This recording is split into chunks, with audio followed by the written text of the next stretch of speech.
যে ফলে অর্ডার দিয়েছি সব রেডি আছে তো?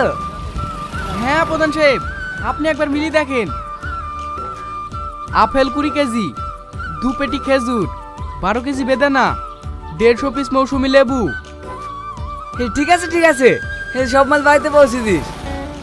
কি ব্যাপার প্রধান সাহেব, এত ফল টল কিনছেন? বাড়িতে কোনো অনুষ্ঠান আছে নাকি?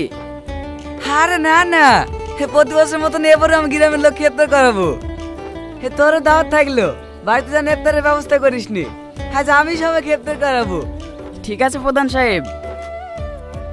চ দাদা, ইফতার করাবেন বলি গ্রামে একটা প্রচার দিয়ে দিলে হয় না? প্রচার করার আবার কি দরকার? ইফতার দেওয়ার সময় তো ছবি তুলে ফেসবুকে পোস্ট করবই। গ্রামের মানুষ ফেসবুক টেসবুক বোঝে নাকি?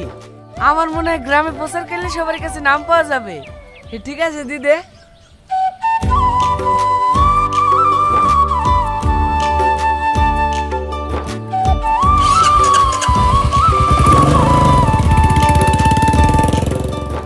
আনন্দ সংবাদ, ইফতার সংবাদ। আজকে প্রতি বছরের মতো এবারও আমাদের গ্রামের সকলের প্রধান সাহেবের তরফ থেকে ইফতারের দাওয়াত রইল। আপনারা কেউ বাড়িতে ইফতারের ব্যবস্থা করবেন না, প্রধান সাহেব সবার বাড়ি বাড়ি গিয়ে ইফতার পৌঁছে দিয়ে আসবে। আনন্দ সংবাদ, ইফতার সংবাদ। সারা বছর গ্রামের জন্য কিছু করলো না, আর এখন একটু দিন নাম কামাবে। আরে ইফতার বলছি কেন, ভোট প্রচার বল, ভোট প্রচার।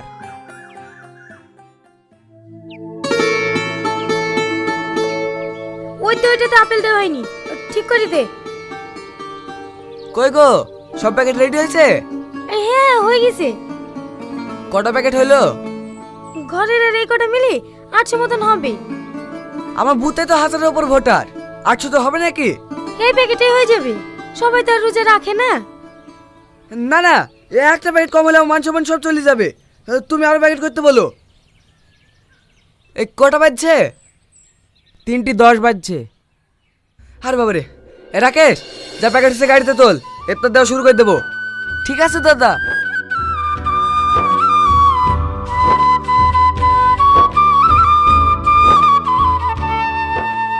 ভিডিও চালু আছে তো? হ্যাঁ হ্যাঁ চালু আছে। হ্যাঁ, আপনারা কজন আছেন? আমি, বুড়ি আর বুড়ির আব্বা। হে দে দে, হে ভাবিকে 3টি দে।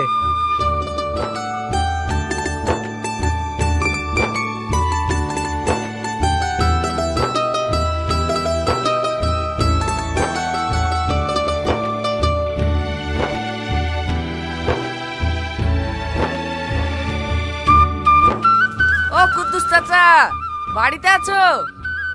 কে? একটু বাইরে আসো। আসসালামু আলাইকুম চাচা। ওয়ালাইকুম আসসালাম। ভালো আছেন চাচা? হ্যাঁ বাপ, ভালো আছি। বাড়িতে কজনের রোজা আছে?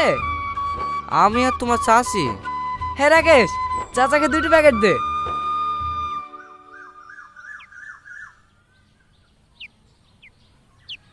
এই লাও চাচা। এদিকে তাকান চাচা, এদিকে। হ্যাঁ একটু হাসেন।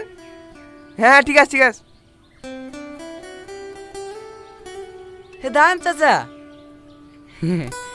হে ভোটের সময় আমার কথাটা একটু মাথায় রাখবেন।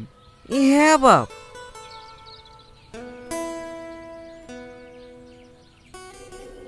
কি সব বাড়িতে রিচার্জ বলতেনি, ভালো গরিব বাড়িতে রিচার্জ পাচ্ছেনি।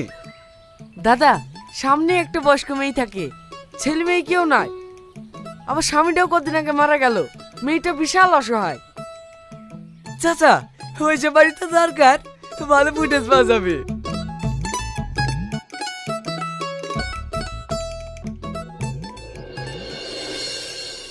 আসসালামু আলাইকুম চাচি। ওয়ালাইকুম আসসালাম। দে রে প্যাকেটটা দে। হ্যাঁ এলেন। একটা কিনে রে, চাচি লেগে একটা দে। এই রাকেশ, সামনে সর। দেন দাদা। হে এলেন চাচি, হে হাতে ফল টল আছে, হে ইফতার করেন।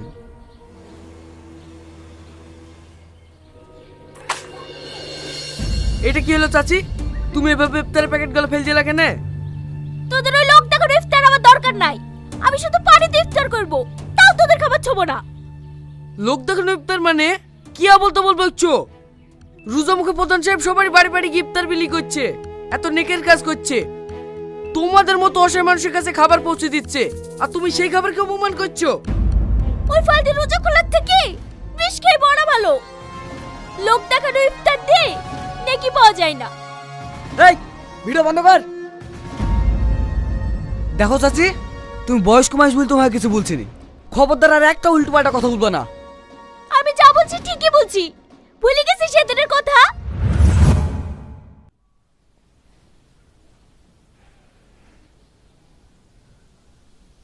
দেখুন, পেশেন্টের হার্টের অবস্থা খুব একটা ভালো না, একটা আর্টারি ব্লকেজ দেখা দিয়েছে। ডাক্তার বাবু, আমার স্বামী সুস্থ হয়ে যাবে তো? আমি কিছু মেডিসিন লিখে দিলাম, এগুলো চালিয়ে যান, আশা করি সুস্থ হয়ে যাবে। বলছি, এই ওষুধগুলো কিনতে কত টাকা লাগবে? এর মধ্যে দুটো ওষুধ আপনি হসপিটাল থেকে পেয়ে যাবেন, আর বাকি দুটো ওষুধ আপনাকে বাইরে থেকে কিনতে হবে। ওই 3000 টাকার মতো লাগবে। 3000 টাকা?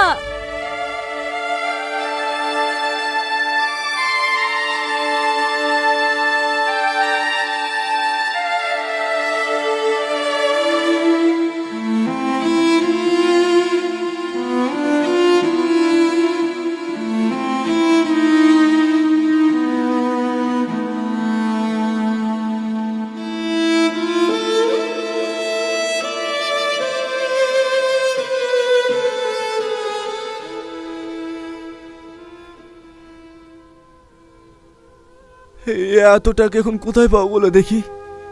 ওসব ওষুধ টষুধ কিনতে হবে না, হাসপাতাল থেকে যে দুটো দেবে ওই দুটো নিয়ে বাড়ি চলো।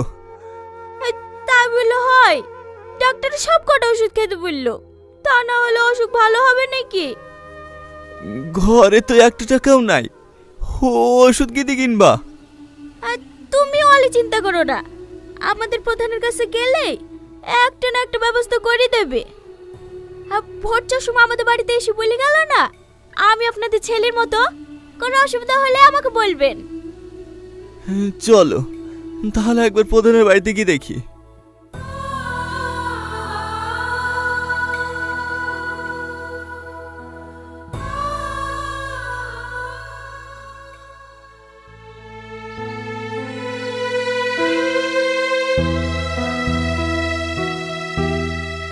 প্রধান সাহেব বাড়িতে আছেন? হ্যাঁ বলেন। আমাদেরকে চিনতে পারছেন প্রধান সাহেব? ভোটের সময় আমাদের বাড়িতে গিয়েছিলেন। ভোটের সময় কত বাড়িতে যেতে হয়, কি হয়েছে বলেন? আপনি বলেছিলেন না কোনো অসুবিধা হলে আপনাকে জানাতে। আমার স্বামী খুব অসুস্থ, আর ডাক্তার বলেছে এই ওষুধগুলো কিনে খাওয়াতে। হ্যাঁ তো কিনবেন, আমার কাছে কেন এসছেন?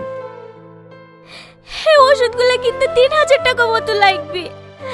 আমাদের কাছে অত টাকা নাই প্রধান সাহেব, আপনি যদি একটু সাহায্য করেন তাহলে ওষুধগুলো কিনতে পারবো। আমি কিভাবে সাহায্য করব? এ ভোটে প্রচুর খরচ হয়ে গেছে, আমি এখন দান দান করতে পারবো না। ওগো, তুমি তো দান করার লেগে কিছু টাকা জমিয়ে রেখেছো, ওইখান থেকে দাও না। না না, ওটাকে আমি রোজা মাসে ইফতার দেওয়া লেগে রেখেছি, ওটাকে আমি দিতে পারবো না। সে তো একই ব্যাপার, এখন দিলেও যা, আর রোজার মাসে দিলেও তাই। যা বোঝো না তাইলে বেশি বলকো না, রোজার মাসে দিলে বেশি নয় কি? আপনারা এখন আসেন, আমার কাজ আছে।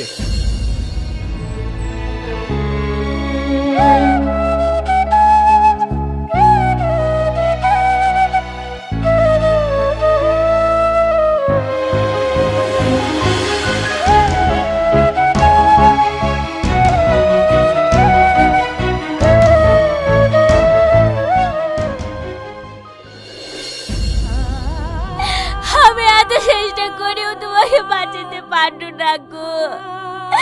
আজ টাকার অভাবে তোমার ওষুধটাও কিনে দিতে পারলো না।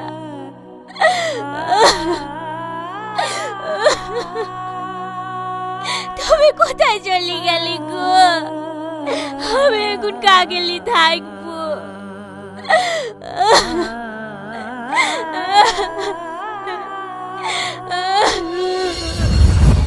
ইফতারের বদলে সেদিন যদি তুই আমাকে কিছু টাকা দিতি, তাহলে হয়তো আজ আমার স্বামীকে হারাইতে হতো না। এত কিছু পর তোদের এই ইফতার আমার গলাতে কিভাবে নামবে বল? তোদের এই খাবার খাওয়ার থেকে না খেতে পেয়ে মরে যাওয়া অনেক ভালো। দরকার নেই তোদের ইফতার, বেরিয়ে যা আমার বাড়ি থেকে। আজকে আমরা সমাজের চারিদিকে দেখতে পাই লোক দেখানো উপকার, লোক দেখানো দান। আমরা ভাবি আমাদের করা দান শুধু রমজান মাসেই মানুষের প্রয়োজন হয়, আর অন্য মাসে হয় না। এটা আমাদের ভুল ধারণা। আপনাদের এই সামান্য একটা দান মানুষের প্রাণ বাঁচাতে পারে, একটা অসহায় পরিবারের মুখে দুমুঠো অন্ন যোগান দিতে পারে। তাই আপনাদের উদ্দেশ্যে বলছি, আপনারা দান করুন, কিন্তু সময় দেখে না, কারণ আল্লাহর দিন সবই সমান। ধন্যবাদ।